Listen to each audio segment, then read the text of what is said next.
Hello friends, welcome back to my channel. இன்றைக்கி வந்துட்டு leaf filling தான் திருப்பி பார்க்க போகிறோம். அதாவது அதாவது ஆரி எம்போஸ்டு லீஃப் ஃபில்லிங் ஸ்டிச்சு. ஒரு லீஃப் ஃபில்லிங் ஸ்டிச் வந்துட்டு எப்படி எம்போஸ்டாக ஸ்டிச் பண்ணுறது அப்படிங்கிறத பார்த்துடலாம் லீஃபில். இது ரொம்ப ரொம்ப ஈஸி தான். வாங்க உங்களுக்கு இது ஈஸியாக எப்படி கற்றுக்கிறதுன்னு நான் சொல்லித்தரேன். இப்போ பார்த்துக்கிட்டிங்க அப்படின்னா நம்ம தேவையான அளவுக்கு பைப்பிங் த்ரெட் வந்து கட் பண்ணிக்கலாம். இந்த சுடிதாருக்கு நெக்குக்கெலாம் நம்ம யூஸ் பண்ணுவோம் இல்லையோ, அந்த பைப்பிங் த்ரெட் தான். நான் பாருங்கள் மூணு வந்துட்டு உள்ளே மார்க் பண்ணியிருக்கேன் பாருங்கள். 3 கோடு வந்துட்டு உள்ளே நான் மார்க் பண்ணியிருக்கேன் பார்த்தீங்களா? அதோட அளவுக்கு கரெக்டாக பாருங்கள் நான் எப்படி வச்சுருக்கேன்ட்டு. இந்த மாதிரி வச்சு நீங்கள் என்ன பண்ணிக்கலாம் அப்படின்னா அளவெடுத்து கட் பண்ணிக்கலாம். ஃபேப்ரிக் க்ளூ வந்துட்டு அப்ளை பண்ணிக்கலாம் இப்போது. ஓகே, க்ளூ வந்துட்டு கரெக்டாக அப்ளை பண்ணுங்கள். த்ரெட்டு வந்துட்டு கொஞ்சம் முன்ன பின்ன இருந்தாலும் கரெக்டான அளவை பார்த்து கட் பண்ணி நீங்கள் வந்துட்டு எடுத்துக்கோங்க. ஓகே, க்ளூ அப்ளை பண்ணிவிட்டு இப்போ நம்ம எடுத்து வச்சுருக்கலாம் பைப்பிங் த்ரெட்டு. அதை வச்சு நம்ம கொஞ்சம் வளைச்ச மாதிரி நான் க்ளூ அப்ளை பண்ணியிருக்கேன் பாருங்கள். அந்த ஷேப்புக்கு வந்துட்டு நம்ம பைப்பிங் த்ரெட்டை வந்துட்டு பேஸ்ட் பண்ண போகிறோம். தேவையான அளவுக்கு போட்டுட்டு நல்லா பேஸ்ட் பண்ணிக்கலாம். ஓகேவா? இதில் கவனிக்க வேண்டிய விஷயம் என்ன அப்படின்னா, க்ளூ வந்துட்டு ரொம்ப அதிகமாக ஸ்ப்ரெட் ஆகாமல் பார்த்துக்கோங்க. ஏன்னா அதுக்குள்ளே நீடில் விடும்போது ரொம்ப டைட்டாக இருக்கும், ரொம்ப கஷ்டமாக இருக்கும். ஸோ அதனால் க்ளூ வந்துட்டு கரெக்டாக அப்ளை பண்ணி பைப்பிங் த்ரெட்டை ஒட்டிக்கோங்க. ஓகே, நல்லா ஒட்டியாச்சு. இது நல்லா ட்ரை ஆகட்டும். அது வரைக்கும் வெயிட் பண்ணுங்கள். அதுக்கப்புறமா நம்ம வந்துட்டு ஸ்டிச் போட்டுக்கலாம். ஓகே, இது ஒட்டி ரொம்ப நேரம் ஆயிடுச்சு, ட்ரை ஆயிடுச்சு நல்லா. ஸோ இந்த டைமில் நான் வந்துட்டு என்ன பண்ண போகிறேன் அப்படின்னா அவுட்லைனும் கொடுத்துக்க போகிறேன். ஓகே, த்ரெட்டு டபுள் ஸ்டாண்ட் எடுத்துக்கிறேன். த்ரெட்டு வந்துட்டு லீஃபோட நுனி பகுதியிலேருந்து நான் த்ரெட்டை எடுத்துகிட்டு ஆரி செயின் ஸ்டிச் யூஸ் பண்ணி அவுட்லைன் முடிச்சிடலாம். பிகினர்ஸுங்கனால நீங்கள் அவுட்லைன் போட்டுகிட்டே வந்துட்டு ஸ்டிச் போடுங்க. அது உங்களுக்கு வந்துட்டு இன்னும் கொஞ்சம் நீட்டாக ஸ்டிச் வரத்துக்கு ஹெல்ப் பண்ணும். உள்ளே ஒரு ஸ்டிச் யூஸ் பண்ணுவோம் இல்லையா, அப்போ நீட்டாக வரத்துக்கு ஹெல்ப் பண்ணும். நான் டபுள் ஸ்டாண்டர்ட் த்ரெட்டு தான் எடுத்திருக்கேன். நீடில் வந்துட்டு 14.0.5 mm தான் எடுத்திருக்கேன். இப்போ அவுட்லைன் நான் முடிக்க போகிறேன். நுனிப்பகுதிட்டே கொண்டு போய் எண்ணாட் போட்டு நான் ஃபினிஷ் பண்ணிவிட்டு த்ரெட்டை நான் வந்துட்டு கட் பண்ண மாட்டேன். ஓகேங்களா? இப்போ த்ரெட்டை கட் பண்ணாமல் லீஃப் மாதிரி வரைஞ்சிருக்கோம் இல்லையா, அந்த அவுட்லைனுக்கு வெளிப்பக்கமாக இருந்து த்ரெட்டை எடுத்துகிட்டு லீஃபோட சென்டரில் ஒரு லைன் போட்டிருந்தோம் இல்லையா, அந்த லைன் மேலேயே வந்துட்டு லைன் போட்ட மாதிரி செயின் ஸ்டிச் நம்ம கொடுத்துக்கலாம். இது தேவையில்லை, இருந்தாலும் உங்களுக்கு வந்துட்டு நல்லா புரியணுங்கிறக்காக தான் சென்டர்லேயும் நான் வந்துட்டு செயின் ஸ்டிச் கொடுக்குறேன். ஓகே, இதையும் கொண்டு வந்துட்டு அந்த அவுட்லைன் மேலேயே லாஸ்ட்டு ஸ்டிச் போட்டு அதுக்கப்புறம் உள் பக்கமாக வந்து த்ரெட் எடுத்துக்கிறோம் பாருங்கள். உள் பக்கமாக இருந்து த்ரெட் எடுத்து நான் அப்படியே எண்டு நாட் போட்டு ஃபினிஷ் பண்ணிவிடுவேன். ஓகேவா? கோடு போட்டோம்னா அது அழிஞ்சு போயிடுது. ஸோ அதனால் இந்த மாதிரி நீங்கள் த்ரெட்லேயே நான் யூஸ் பண்ணி போடும்போது உங்களுக்கு இன்னும் கொஞ்சம் நல்லாவும் புரியும். போட உங்களுக்கு வந்துட்டு அந்த கோடு அழியாமையும் இருக்கும். சரிங்களா? கரெக்டாக ஸ்டிச் வரும். த்ரெட்டை நான் இன்னும் கட் பண்ணல, அப்படியே கண்டினியூ பண்ண போகிறேன். இப்போ அவுட்லைனுக்கு வெளிப்பக்கமாக த்ரெட்டை எடுத்துகிட்டு அதுக்கப்புறம் உள் பக்கமாக கொண்டு வந்து அந்த ஏற்கனவே போட்டிருக்க செயின் ஸ்டிச் மேலேயே ஒரு செயின் ஸ்டிச் போட்டுட்டு அதுக்கப்புறம் நான் த்ரெட்டை இழுக்கிற மாதிரி இழுத்து கொண்டு வந்து பைப்புக்கு கீழே அந்த சென்டர் லைன் மேலேயே ஒரு ஸ்டிச் போட்டுட்டு பக்கத்துலேயே ஒரு லாக் ஸ்டிச் போட்டுக்கிறோம். இப்போது இந்த சைடு திருப்பி ஸ்டிச் போட்டுக்கலாம். அவுட்லைனுக்குள்ளே ஒரு ஸ்டிச், அவுட்லைனுக்கு வெளியில் ஒரு ஸ்டிச். ஓகேவா? இந்த சைடும் அந்த சைடும் வந்துட்டு நம்ம போட்டுகிட்டே வர போகிறோம். இப்போ பாருங்கள் த்ரெட் எங்கே வைக்கிறேன்ட்டு இந்த சைடு, அதாவது சென்டர் லைன் மேலே நான் வைக்கல, ஜூம் பண்ணி கட்டுறோம் பாருங்கள். சென்டர் லைன் மேலே வந்துட்டு நம்ம வந்துட்டு ஸ்டிச் போட மாட்டோம். இது வந்துட்டு அந்த சென்டர் லைனுக்கு இந்த சைடு, அதாவது லெஃப்ட் சைடு தான் நான் கொண்டு வந்து போடுறேன். ரைட் சைடு இருந்து த்ரெட் எடுத்துகிட்டு வந்து லெஃப்ட் சைடு வந்துட்டு நான் என்ன பண்ணுறேன் பாருங்கள், ஸ்டிச் பண்ணுறேன். நல்லா கவனித்து போடுங்க. ஸ்டிச் பண்ணிவிட்டு பக்கத்துலேயே ஒரு குட்டி லாக் ஸ்டிச் போட்டுக்கிறேன். குட்டி லாக் ஸ்டிச் அப்படிங்கிறது குட்டி செயின் தான். இப்போ திருப்பியும் லெஃப்ட் சைடே வந்துட்டு ஒரு செயின் போட்டுக்கிறோம். கோட்டுக்குள்ளே ஒரு ஸ்டிச், கோட்டுக்கு வெளியில் ஒரு ஸ்டிச். திருப்பி இப்போது லெஃப்ட் சைட்லேருந்து த்ரெட் எடுத்துகிட்டு வந்து ரைட் சைடில் நம்ம வைக்கிறோம். ஓகேவா? சென்டரில் வைக்காமல் கொஞ்சம் தள்ளி தான் வைக்கிறேன், நல்லா பார்த்துக்கோங்க. ஸ்டிச் பண்ணிவிட்டு பக்கத்துலேயே ஒரு குட்டி லாக் ஸ்டிச். நல்லா இன்னும் தெரியணுன்னா கூட ஜூம் பண்ணி பாருங்கள், உங்களுக்கு ஜூம் பண்ணாலும் நல்லா தெரியும். இப்போது ரைட் சைடு அவுட்லைனுக்குள்ளே ஒரு ஸ்டிச் அண்ட் அவுட்லைனுக்கு வெளியில் ஒரு ஸ்டிச். திருப்பியும் லெஃப்ட்டுக்கு கொண்டு வரேன் பாருங்கள். சென்டரில் நான் வந்துட்டு ஸ்டிச் போடலை, லெஃப்ட்டு கொண்டு வந்து சைடில் தான் நான் போடுறேன். கொஞ்சம் தள்ளி தான் லெஃப்ட்டில் போடுறேன். அதுக்கப்புறம் அங்கே ஸ்டிச் போட்டுட்டு லெஃப்ட் சைடே வந்துட்டு கோட்டுக்குள்ளே ஒரு ஸ்டிச் அண்ட் கோட்டுக்கு வெளியில் ஒரு ஸ்டிச். ஐ மீன் அவுட்லைனுக்குள்ளே ஒரு ஸ்டிச், அவுட்லைனுக்கு வெளியில் ஒரு ஸ்டிச். ஓகேவா? இப்போது ரைட் சைடு கொண்டு வந்து ஒரு செயின் எடுத்துகிட்டு பக்கத்துலேயே ஒரு குட்டி லாக் ஸ்டிச் போட்டுட்டு அவுட்லைனுக்குள்ளே ஒரு ஸ்டிச், அவுட்லைனுக்கு வெளியில் ஒரு ஸ்டிச். அவுட்லைன் மேலே போடக்கூடாது, அவுட்லைனுக்கு உள் பக்கமாக ஒரு ஸ்டிச்சு, அவுட்லைனுக்கு வெளி பக்கமாக ஒரு ஸ்டிச். நல்லா இந்த ஸ்டிச் வந்துட்டு கவனித்து பார்த்திங்கனாவே தெரியும். ஸோ நம்ம இதே மாரி தான் வந்துட்டு கன்டினியூவா ஸ்டிச் போட போறோம். என்னோட சேனல் இப்போ தான் ஃபர்ஸ்ட் டைம் பார்க்குறவங்களா இருந்தீங்கன்னா, கண்டிப்பா வந்துட்டு நீங்க சப்ஸ்கிரைப் பண்ணி வச்சுக்கோங்க. நெறைய பேரு சப்ஸ்கிரைப் பண்ணாமயே பார்க்குறீங்க. அதுவும் இல்லாம எனக்கு தொடர்ந்து ஆதரவு குடுத்துட்டே வரீங்க. ரொம்ப ரொம்ப நன்றி. ஏன்னா இதெல்லாம் தான் வந்துட்டு எனக்கு ரொம்ப ரொம்ப சந்தோஷமே. என்னோட சேனலையும் பார்த்துட்டு நெறைய பேர் கத்துக்கிறது வந்துட்டு எவ்வளோ பெரிய விஷயம் தெரியுங்களா? அது வந்துட்டு சேனல் வச்சு நடத்திட்டு இருக்கிறவங்களுக்கு கிடைக்கிற ஒரு மிகப்பெரிய பொக்கிஷம். கிட்டத்தட்ட காட் கிஃப்ட் மாரி. ஒருத்தருக்கு வந்துட்டு நம்ம சொல்லி தர்றது பெரிய விஷயம் இல்ல. அத நம்ம தெளிவா புரியிற அளவுக்கு எக்ஸ்ப்ளைன் பண்ணியிருக்கோம் அப்படிங்கிறது வந்துட்டு ரொம்ப ரொம்ப சந்தோஷமா இருக்கு எனக்கு. இது மாரி தொடர்ந்து ஆதரவு குடுங்க. நெறைய பேத்துக்கு ஷேர் பண்ணி விடுங்க. இப்ப இந்த ஸ்டிச் வந்துட்டு கன்டினியூவா நம்ம இப்படி தான் போட்டுட்டு வரோம். நான் எப்படிலாம் அதாவது இந்த ஸ்டிச் பொறுத்தவரைக்கும் நம்ம லாஸ்ட்ல வந்துட்டு முடிக்கிறோம் இல்லையா? அது வந்துட்டு கொஞ்சம் கேர்ஃபுல்லா பார்த்து முடிங்க. ஏன்னா, இது லாஸ்ட்ல வந்துட்டு ஃபினிஷ் பண்றது தான் வந்துட்டு கொஞ்சம் டிஃபிகல்ட்டா இருக்கும். பட் நீங்க புரிஞ்சுட்டீங்க அப்படின்னா, உங்களுக்கு வந்துட்டு ரொம்ப ஈஸி தான். ஒண்ணுமே இல்ல. நான் போடும்போது உங்களுக்கு ஈஸியா தான் இருக்கும் பாருங்களேன். கொஞ்சம் டிஃப்ரெண்ட்டா இருக்கும்னு நான் சொன்னேன். முடிக்கும்போது நம்ம அதுக்கு தகுந்த மாரி அட்ஜஸ்ட் பண்ணி நம்ம முடிக்கிறோம். அவ்வளோதான்.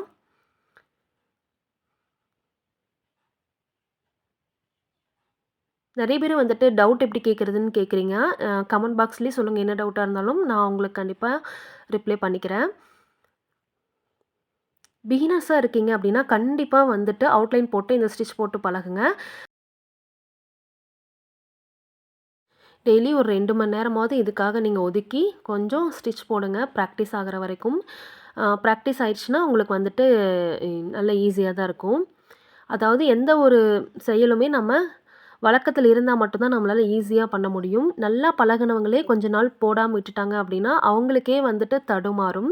ஸோ, அதனால பிகினர்ஸ் லெவல்ல இருக்கும்போது ரொம்ப கஷ்டமா தான் இருக்கும். ஸோ, அதனால ஒரு 2 மணி நேரம் நீங்க வந்துட்டு கண்டிப்பா நீடில் பிடிக்கணும். அதே மாரி த்ரெட் வந்துட்டு எனக்கு பிசிறு வருது. என்னால போட முடியல அப்படின்லாம் சொல்றீங்க இல்லையா? அது எல்லாமே பிராக்டிஸ் தான். பிராக்டிஸ் நீங்க பண்றது மூலமா தான் உங்களால இத வந்து சரி பண்ணிக்க முடியும். எப்பயுமே எல்லாரும் ஒரு தடவ பிராக்டிஸ் பண்ணிட்டு வரல அப்படின்னு சொல்லி விடுறீங்க. நான் உங்களுக்கு எல்லாத்துக்கும் ஒண்ணே ஒண்ணு தான் சொல்றேன். 100 தடவ பிராக்டிஸ் பண்ணுங்க. ஓகேவா? 101வது தடவ கண்டிப்பா நீங்க பிராக்டிஸ் ஆயிருப்பீங்க. ஏன் நான் இப்படி சொல்றேன் அப்படின்னா, 1 தடவ, 2 தடவ நம்ம போட்டு பார்த்துட்டு, அதுக்கப்புறம் நம்ம என்ன பண்றோம், வரலைன்னு சொல்லிட்டு நம்ம அத அப்படியே விட்டுர்றோம். ஸோ, அதனால தான் நான் சொல்றேன் எக்ஸாம்பிள்க்காக. எதையுமே வந்துட்டு சலிச்சுட்டு நம்ம விட்டுறக்கூடாது. ஏன்னா, நம்மளாலயும் போட முடியும் அப்படிங்கிறது வந்துட்டு நமக்கு நம்பிக்கை வரணும். ஆரி ஒர்க் அப்படிங்கிறது ஒரு என்ன சொல்றது? கஷ்டம்னு சொல்ல முடியாது. ரொம்ப ஈஸின்னு சொல்ல முடியாது. அது நம்ம பழகுறத பொறுத்து. ஒரு வேள ஒருத்தர் நல்லா பழகிட்டாங்க அப்படின்னா, அவங்களால வந்துட்டு ஈஸியா போட முடியும். ஒருத்தர் வந்து கஷ்டம்னு நெனைக்கிறாங்க. அவங்களால வந்துட்டு அது எப்பவுமே வந்துட்டு ஈஸியாவோ, இல்ல வந்துட்டு ஆ தொடர்ந்து போட்டுட்டே இருக்கவோலாம் முடியாது. ஸோ, அதனால நீங்க வந்துட்டு எப்பவுமே எதையும் கஷ்டமா நெனைக்காதீங்க. போட்டு போட்டு பழக உங்களுக்கு வந்துரும்.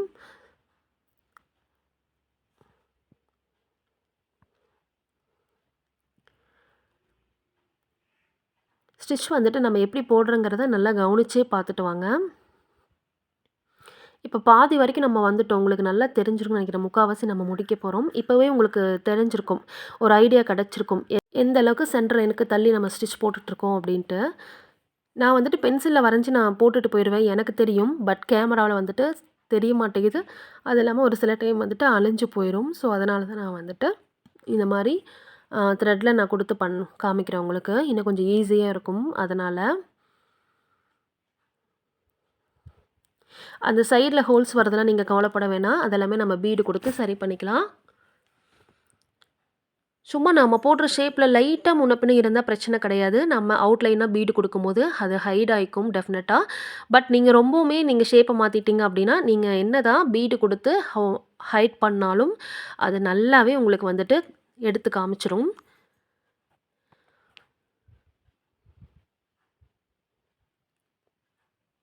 அந்த பைப்பிங்க நம்ம ஃபுல்லா மறைச்சிட்டே வரோம். உங்களுக்கு தெரியுது. பார்க்கறதுக்கு எவ்வளோ எம்போஸ்டா இருக்கு பாருங்க. சென்டர்ல அப்படியே இன்னொரு லீஃப் இருக்க மாரி இருக்கு. நம்ம ஸ்டிச்சே போடல. பட் சென்டர்ல வந்துட்டு இன்னொரு ஸ்டிச் போட்ட மாதிரியே இருக்கு பார்த்தீங்களா? குனிஞ்சு வரது ஒரு மாரி. இது வந்துட்டு கேமரால பார்க்கறதுக்கு உங்களுக்கு இப்படி தெரியுது. பட் நீங்க போட்டு பார்த்துட்டு நேர்ல பார்த்தீங்கன்னா, இன்னும் சூப்பரா இருக்கு. நம்ம இந்த பக்கமும், அந்த பக்கமும் மாத்தி மாத்தி போட்டே வரோம். லெஃப்ட் சைடு பார்த்தீங்களா, கொஞ்சம் கொஞ்சமா கேப் வந்து ஸ்பேஸ் வந்து கம்மியாயிட்டே வருது. பட் ரைட் சைடு மட்டும் லெஃப்ட் சைட விட கொஞ்சம் ஸ்பேஸ் அதிகமா இருக்கு. ஆனா எப்படி கம்ப்ளீட் பண்றேன்னு மட்டும் பாருங்களேன்.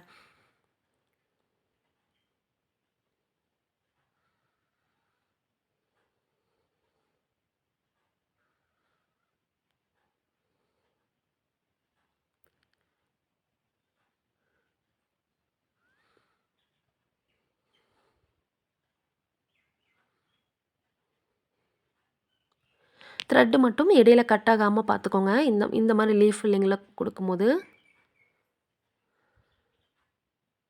இப்போ பாருங்க நான் எப்படி முடிக்கிறேன்னு சொல்ட்டு.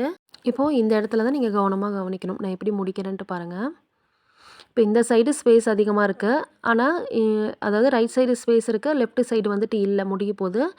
நான் பாருங்க இருந்தாலும் ஸ்டிச் நம்ம ஆரம்பத்துலேருந்து எப்படி போட்டோமோ, அதே மாரி தான் போடுறோம்.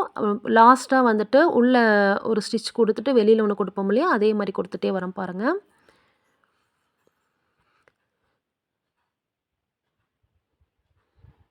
இப்போ அங்க ஸ்பேஸ் இல்லைங்கனால நம்ம இங்கேயே போட்டுக்கலாம். உள்ள ஒரு ஸ்டிச், வெளியில ஒரு ஸ்டிச் அந்த மாரி. அதாவது லீஃபோட ஷேப்புக்கு ஏத்த மாதிரி நீங்க ஸ்டிச் வந்துட்டு ஃபினிஷ் பண்ணிக்கலாம். ஓகே. இனி ஒண்ணு போட்டோம்னா கம்ப்ளீட் ஆயிரும். உள்ள ஒரு ஸ்டிச் அதாவது அவுட்லைனுக்குள்ள ஒரு ஸ்டிச், அவுட்லைனுக்கு வெளியில ஒரு ஸ்டிச். ஓகே. இப்ப ஃபைனலா நம்ம வந்துட்டு எண்ட் நாட் போட்டு ஃபினிஷ் பண்ணிக்கலாம் இந்த இடத்துலயே. Okay good. இந்த இடத்துல நம்ம எண்ட் நாட் போட்டு ஃபினிஷ் பண்ணிட்டோம். இப்போ வந்துட்டு அவுட்லைனா நான் வந்துட்டு 3 பீடு வந்துட்டு நான் குடுத்துக்கிறேன். பாருங்க பார்க்கறதுக்கு எவ்வளோ எம்போஸ்டா இருக்குன்னு சொல்லிட்டு அழகா இருக்கு. ஓகே. கிளாத் வந்துட்டு சரியில்லைங்கனால ஹோல்ஸ் நம்ம கரெக்டான இடத்துல குத்துனாலும் ஹோல்ஸ் விழுந்து விழுந்து கொஞ்சம் முன்ன பின்ன வந்திருக்கு. அதாவது அவுட்லைன் மட்டும். அது ஒண்ணும் ப்ராப்ளம் இல்ல. இப்ப நான் வந்துட்டு என்ன பண்ண போறேன் அப்டின்னா, பீடு குடுத்து ஹைட் பண்ண போறேன். பீடு ஸ்டிச் பண்ணும்போது, லாக் ஸ்டிச் குடுத்துட்டு, அதுக்கப்புறமா தான் நீங்க வந்துட்டு பீடு குடுக்க ஆரம்பிக்கணும்.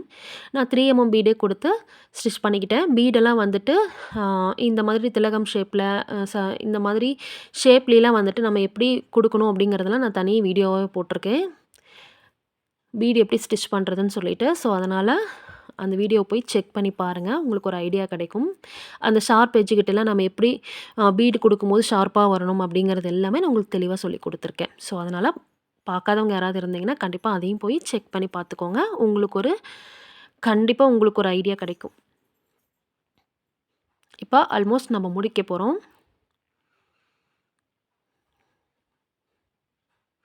இப்ப பாருங்க, எங்கேயாவது முன்ன பின்ன இருந்தா கூட அந்த அவுட்லைன்லாம் ஹைட் ஆயிக்கிச்சு. இப்ப பார்த்தீங்கன்னா, நீட்டா இருக்கு. உங்களுக்கு தெரியுதுன்னு நெனைக்கிறேன்.